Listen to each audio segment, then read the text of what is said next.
गीता में श्री कृष्ण भगवान की अमृत वाणी निहित है और गीता के माध्यम से अर्जुन को युद्ध भूमि में शिक्षा देते हुए संपूर्ण संसार को ज्ञान प्रदान किए हैं। गीता में संपूर्ण ज्ञान निहित है और मानव जीवन का लक्ष्य क्या होना चाहिए, मानव को अपना जीवन किस प्रकार जीना चाहिए, इस सांसारिक जीवन में किस प्रकार जीना चाहिए और उसका इस संसार में आने का लक्ष्य क्या है, उसके विषय में संपूर्ण ज्ञान इसमें गीता में बहुत सरल माध्यम से श्री कृष्ण भगवान ने अपनी वाणी के माध्यम से संपूर्ण संसार में प्रसारित किए हैं, ताकि व्यक्ति इस लौकिक सुख को तो प्राप्त करे ही और इस संसार में आने का उद्देश्य भी पूर्ण करके और फिर वो अपना परलोक में भी अपनी अच्छी गति प्राप्त कर सके। इसके लिए गीता में संपूर्ण ज्ञान निहित है। ऐसे तो सांसारिक सुख सुविधा प्राप्त करना हम सभी का लक्ष्य है। हम सभी दुख नहीं चाहते, सभी चाहते हैं कि हम सुख से रहे, सुख पूर्वक हमारा जीवन हो, लेकिन कितने कोई कठिन परिश्रम करके भी नहीं प्राप्त कर पाते और कितने कोई सरल ढंग से भी प्राप्त कर लेते हैं। संसार में सभी व्यक्तियों की गति भी, स्थिति भी एक समान नहीं होती है। कोई सुखी संपन्न होकर भी उनका शारीरिक कष्ट इतना होता है कि वो इस संसार में भी अच्छी प्रकार जीवन जी नहीं पाते। आखिर इन सभी का कारण क्या है? आखिर मनुष्य में इतनी विभिन्नताओं के कारण क्या है? क्या इसका दोषी ईश्वर है? नहीं, गीता में स्पष्ट कहा गया है कि ईश्वर ने सभी को स्वतंत्रता प्रदान की है। सभी अपने स्वतंत्र रूप से हर कार्य को कर सकते हैं।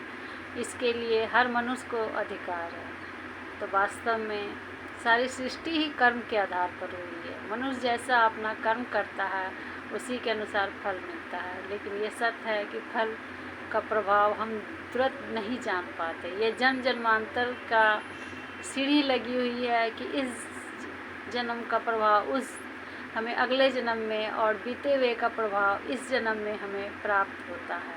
इसलिए मनुष्य समझ ही नहीं पाता है कि हमने तो इस जीवन में कोई कष्ट किसी को नहीं दिए, कोई परेशानी नहीं की, फिर आखिर हमें ये कष्ट कहाँ से आ गया।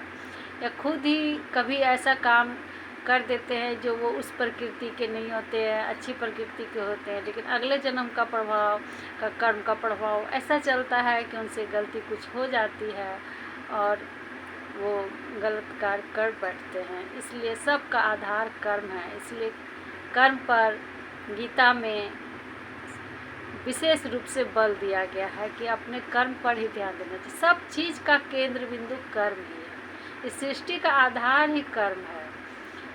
कर्म जैसा करता है उसी के अनुसार इस संसार में व्यक्ति का प्रत्येक अपना घर में जन्म होता है। अमीर घर में जन्म होता है, गरीब घर में जन्म होता है।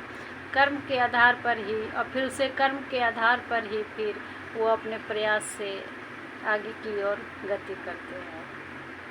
इसलिए इसमें कर्म को मूल माना गया है और गीता में स्पष्ट कहा गया है कि निष्काम कर्म, निस्वार्थ रहित कर्म करने की बात की गई है। कर्म करने से तो फल अवश्य निश्चित रूप से प्राप्त होगा ही। हम बीज बोएंगे तो उसका वृक्ष तो होगा ही, लेकिन अगर रोज़ कोड़ कोड़ कर देखें कि इसमें पत्ते हुए हैं कि नहीं, अंकुर हुए हैं कि नहीं, तो ये अच्छी बात नहीं है।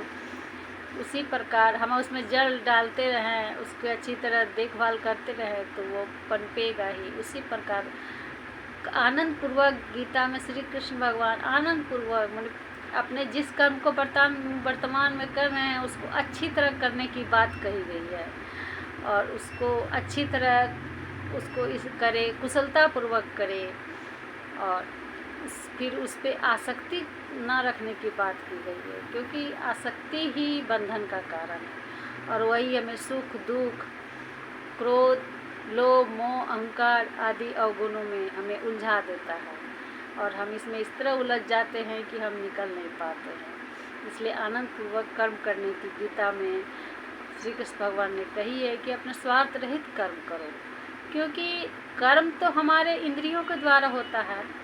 आत्मा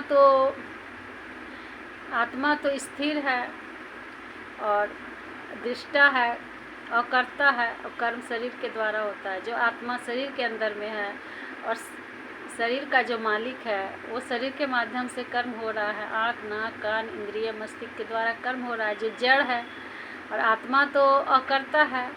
तो कर्म करने वाला तो सारा शरीर तो प्रकृति है, और प्रकृति के द्वारा कर्म होता है। तो हमें कर्म को कुशलतापूर्वक करना चाहिए, और फल की आकांक्षा गीता में श्री कृष्ण भगवान ने नहीं करने के लिए कहे हैं, क्योंकि फल तो उसका कर्म का परिणाम तो मिलेगा ही। कुछ भी कुछ हम करते रहते हैं संसार में, देखते हैं तो उसका परिणाम तो आता ही है। जो चीज़ हम नहीं करते हैं उसका परिणाम तो हमें संसार में देखने को नहीं मिलता है। जो हम नहीं गए कहीं तो वहाँ पर जो होने का वो कुछ प्राप्ति का तो वो प्राप्त तो हमें नहीं होता है। इसलिए कर्म करते रहना चाहिए, और वो आनंद से खुशीपूर्वक कर्म करने की बात की गई है। गीता में कर्म पर बहुत बल दिया गया, और इसी पर कर्म पर ही बाल गंगाधर तिलक ने अपना पुस्तक गीता रहस्य लिखे हैं, और भी राधा कृष्णन ने भी कर्म पर इस पर पुस्तक लिखी हैं। बहुत सारे पुस्तक बहुत विद्वानों ने कर्म पर बल दिए हैं। विवेकानंद ने भी कर्म पर बल दिए हैं, और कर्म की महानता पर इतनी बल दिए गए हैं कि सभी ने गीता का अनुसरण किए हैं। और श्री कृष्ण भगवान ने भी अर्जुन को अंतिम में अपना दर्शन देते हैं, विश्वरूप का दर्शन देते हैं, और कर्म कहते हैं कि तुम गांडीव उठाओ और युद्ध के लिए तत्पर हो जाओ। जो तुम्हारा क्षत्रिय धर्म है, जो तुम्हारा कर्म है, उस कर्म का तुम पालन करो। उस कर्म को करना ही तुम्हारा धर्म है।